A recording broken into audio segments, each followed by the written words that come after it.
Jay Leno is here in our studio.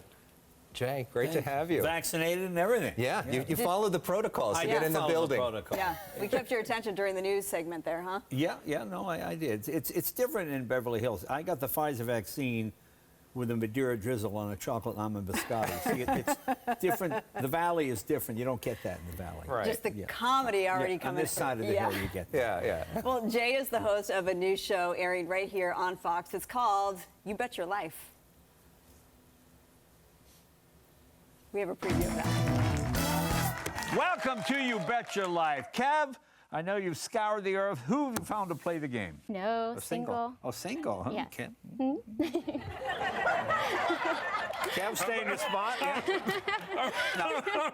I'm a stay-at-home mom with 4 wild young men. Hopefully these are your children you're talking about. Well, maybe not. Or maybe not. Whoa. Yes, they're Kev, my I got to kids. say, you know how to pick them. Apparently, this is all about getting Kevin a date. That's the Well, that's it the appears intent. to be. Jay had to come back to TV to get Kevin Eubanks a date. Hey, believe me, it's not an easy job. Yeah. Okay, for the very few who may not know, You Bet Your Life is a revival of the classic quiz show hosted by Groucho Marx. Right. And it's basically a comedy show with a game attached to it. You know, when I would do jaywalking, talking to people out in the streets on The Tonight Show, we did that for 22 years, and that was basically an offshoot of what Groucho used to do, except he had the game show. And this show is not that much different from that. You bring 2 people in who've never met before, and they have to work together to win money.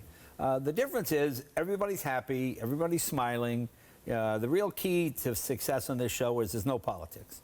We don't discuss politics. Because, you know, it's amazing how much people have in common if you don't bring politics into the mix, you know? And you can meet people, like I see this in the car community. I like antique cars. I go to places, and there are a lot of guys that are blue-collar guys, and I know, okay, maybe they might not have the... But when we talk cars or motorcycles or engines, we're all on the same team and everybody gets along fine. Remember how good Thanksgiving dinners used to be before politics came in? You used to actually converse with Uncle Bob and all that kind of stuff. Now it's just gotten crazy, and that's what this show, there's no politics of any kind, and diversity is also the key. We have a huge, widely diverse audience. We brought contestants in from all over America. And there's a tendency in LA when you do a game show to pull contestants from within a 10-mile radius. And they're wonderful contestants, but they're professional contestants. Right. You know, they're not if Brad Pitt cuts them off in traffic. Yeah. Hey! You know, it's not Brad Pitt. It's a guy cut them off in traffic. And when you fly people in from Maine and Florida and Louisiana, they're like, oh my God, I'm here in LA, and there's an excitement in the air that really makes it fun when they come out and they look around, the lights are on, there's a camera, and they don't know what to do. It really makes it a lot of fun. And they're strangers, which you did bring up that point. Right, they're complete strangers, and it's funny how when people are working toward common goal. My favorite one, we had a guy, African-American guy, about 6'5", and tiny woman, about 70, 75, white hair, about 5'1", and every time they got an answer right, this guy would pick her up like a rag doll. She was like, and these people put her down again, then answer another question, you pick her up again, and they're high-five, and they're having the time of their life. And it's just fun to see people smiling and laughing. I mean, when you look at how angry people are on TV all the time, every news story, I'm going to get to the, you know, to see people actually smiling and have a good time, it kind of brightens your day, I think. And speaking of laughter, when you think back on The Tonight Show with Jay Leno, the constant soundtrack is Kevin Eubanks' laugh. Yeah. During so much of it, or at least when he was there on the show with you. That's why we brought Kevin here. Yeah, talk to us about what is it about him? Why do you think you two connect so well? You know, I think, and it wasn't anything that was put together. And you know, in Hollywood, there's a lot of put-together relationships. We want to have this, and let's get a blonde woman and this guy, and we'll make a team. And that doesn't always work out. It's like arranged marriages. Sometimes they work, but for the most part, yeah, it's not that good. Yeah. You know, Kevin was a guy in the band, and I'd be doing the monologue, and I hear, Jay, that last joke wasn't funny. Kev, I'm working here. And he would just interrupt. And the audience loved it, and I liked it, because if he thought something was not good, he would call me out on it. Right. So it made it a lot of fun. And we did that for 22 years, and people seemed to enjoy it. So when this idea came, I said, Kev, let's do the show together. So that's what we do. Speaking of, okay, you no doubt you get offers all the time to do shows. Why did you want to do this one in particular? Well, you get off to a lot of game shows, but it's always the capital of Uzbekistan is what? You know, I don't care about the capital of Uzbekistan. You know, we just have ridiculous questions, you know, and you're just there to have fun, and oh, by the way, you can win some money. And it's not life-changing money, it's month-changing money. You win like, the most you can win is $5,500. Yeah. So when people go double or nothing, it's not like, oh, you lost the house, you idiot. You know, it's not that. It's just people having a good time. And that's really the key to it. That's the most fun part. Everybody's smiling. There's no politics. Nobody's arguing about anything. Do you have a favorite question that you've asked so far? No, because I don't know the questions. Because it's a game show and there's money involved, I can't see the questions until I go out, because you don't want to, you know, legally you can't do whatever. And so it's all off the cuff and it's all ad lib, and it actually makes it, I think, sharper and funnier. How does it compare to doing The Tonight Show versus Well, in some this? ways it's a lot more fun, because on The Tonight Show, I had to see the movie, I had to read the book, I had to listen to the album. Yeah. And you were terrific. It was a terrible movie, but you were great. I enjoyed your performance, and you know, whatever it might be. Whereas there's none of that. And I don't have to go home and write a 6-minute monologue every night like you did. Because whenever we finished The Tonight Show, you had a good minimum 6 hours.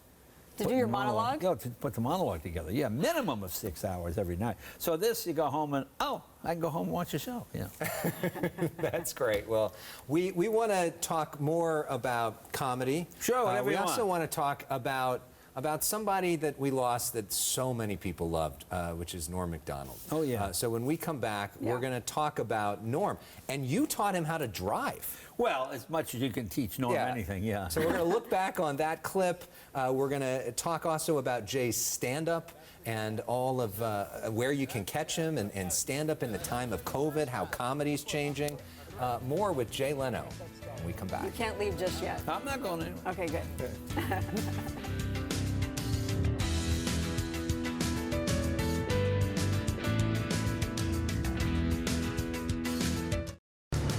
I did drive. I got a learner's permit. Oh, you did? Yes, I drove 6 times, 4 accidents. You had 4 accidents? Let's proceed forward. By pressing the gas. Yes. Take your foot off the brake. Just lightly press the gas, right? There you go. There you go. There you are.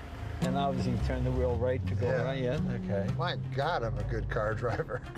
I love he says I'm a good car driver as opposed to just a driver. Right, exactly. The late Norm MacDonald was never into cars. In fact, he never even learned to drive until 2020. But Jay put Norm behind the wheel for the first time since Norm got his driver's permit.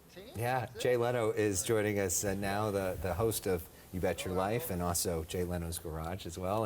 And Jay, you know, the whole world has expressed so much love for Norm MacDonald. It's been really extraordinary, the outpouring. You're somebody who helped give him his start, putting him on The Tonight Show. He was he came down from Canada, and I saw him, and I thought he's just incredible. So I mentioned him to Jim McCauley, who was doing The Tonight Show at the time. He was the talent coordinator. So he went down to see him, and he said to Norm, no, you're too quirky. You're not Johnny's kind of comic, you know? Yeah. So I said, well, can we put him on when I'm hosting? Can we do that? Yeah, this is when when Johnny was on, and you would do like Mondays, right? Yeah. So he called up Norm MacDonald. He goes, look, you're not good enough for Johnny, but you're good enough for Leno. Which, I guess that's a compliment. I don't know whether it is or not. And so Norm and I always got to be friendly after that. And truly an original. He was, you know, it was like, I say he was like the Bob Dylan of comedy in that he was lyrical. It wasn't so much the joke, it's the way he told it and the way he spoke. And, hey, Jay, you know, hey, this thing you're going on, you know. When he would describe things, hey, Jay, you know those wiener dogs? You ever see those little wiener dogs? And you're just laughing because he keeps saying the word wiener dog. There's no joke there, but it's just funny because Norm is saying it. So he was a gifted comedian in the sense that he could tell a story and it would be hilarious, yet there would be no punchline. And he had plenty of punchlines, of course, but it was just his natural way. I like to listen to comedians the way other people listen to music, you know. And to me, when a guy can talk in that sing-song sort of way, it carries the story along. And Norm was just a master at it. Yeah. So it's no surprise then the outpouring that we've been seeing. Well, also the surprise, you know, he was a very private person, and no one knew he was ill and had cancer and leukemia. I mean, nobody knew.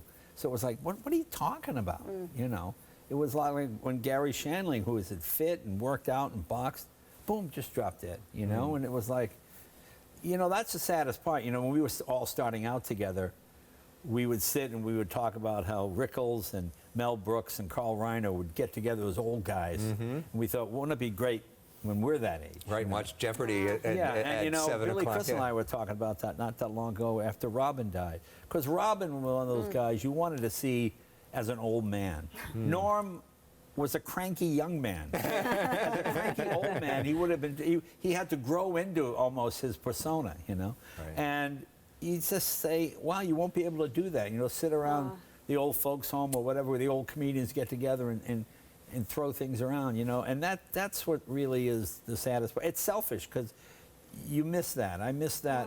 I look forward to that, talking about the old days playing a club back in the 80s, you know. Way back then. Oh, yeah, it's like, it makes me laugh, like when I go to comedy clubs. Young comedians, when do you start? I said, 1969. 69? I mean, you think you were talking about 18th. They go, 69? They had comedy then? Oh, yes. Oh, yes, they did. You know. Yeah, it's very funny. Okay, so you give up so much of your time. You have You Bet Your Life. You have Jay Leno's Garage. The 6th season starts on... Yeah, on Wednesday. On Wednesday. Yeah. How do you have time for all this, and where's the stamina come from? Well, you believe me, I had real jobs. Okay, those were work. This is not work. This is show business. You know, show business is so ridiculous because people think you're doing so much. Like, it always amazes me when people say, "How'd you get the studio?" I drove myself. Jay drove himself. You drove a car? Where'd you park? I just parked. Did someone park it for you? No, I parked. He parked his own car. And people just find this just amazing that you parked your own car and you were able to walk in under your own power. That's unbelievable. And I asked you if you drove the speed limit tonight. I did drive the speed limit tonight. Yes, because you like to punch it every once in a while. Well, not. It would be illegal to do that, of course. So what can we expect for the new season on Wednesday? Oh, it'll be a lot of fun. We have a lot of celebrities. Who do we got? We got John Hamm. We got Drew Carey. Boy, there's a whole ton of people. It just went out of my mind. Is Norm the only one you've had on the show who didn't know how to drive? Yes, Norm is the only one. Imagine living in L.A. and not knowing how to drive. Well, you asked him that, and he said, I just use Uber. Well, yeah, but don't forget, he was here 20 years before Uber was even around. That's true. Right. Good point. Yeah, back in the 80s when he was doing the comedy clubs, exactly. it wasn't so hard to get on the apps. Exactly, right. exactly. All right, well, we want to talk more about Jay and stand-up comedy this last year, which has been a difficult one for a lot of comedians, Right. and where we go from here. So stay with us. More Jay Leno when we come back.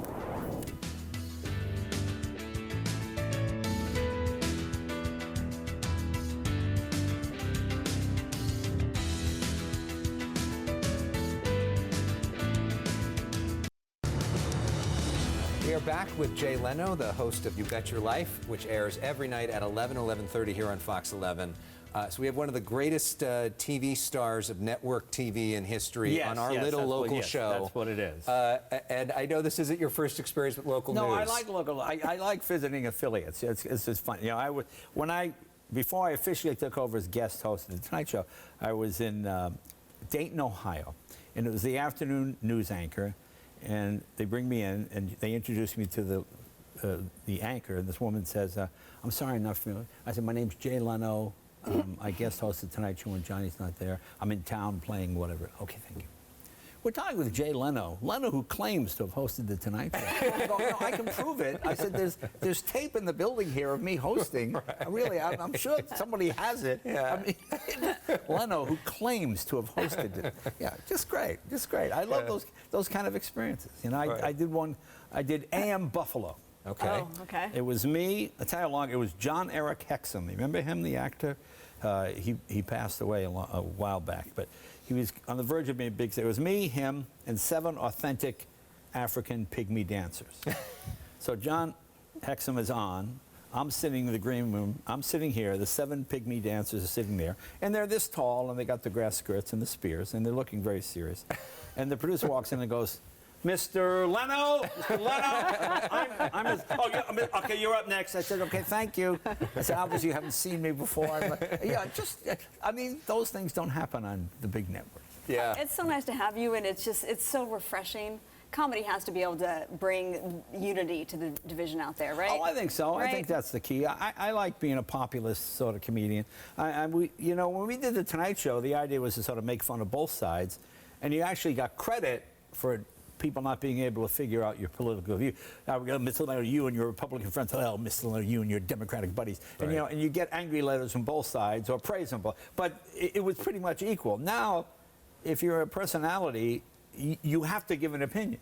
People demand it of you, and then you lose half your audience. You know? Yeah, and you did amazing work of not giving one during this this appearance. Well, there you are. Except liking us, right? Yes, of course. That's a pro. Yeah. Again, You Bet Your Life, Marla. Yes, it airs at 11 o'clock, 11 to 12, Monday through Friday. Yeah, two episodes, 11 and 11:30 every night after the Fox 11 News at 10. Jay Leno, thank you Thank you so Thanks for much. having me. I Thank appreciate you. it. Thank you. Thanks, We'll wrap everybody. things up when we come back.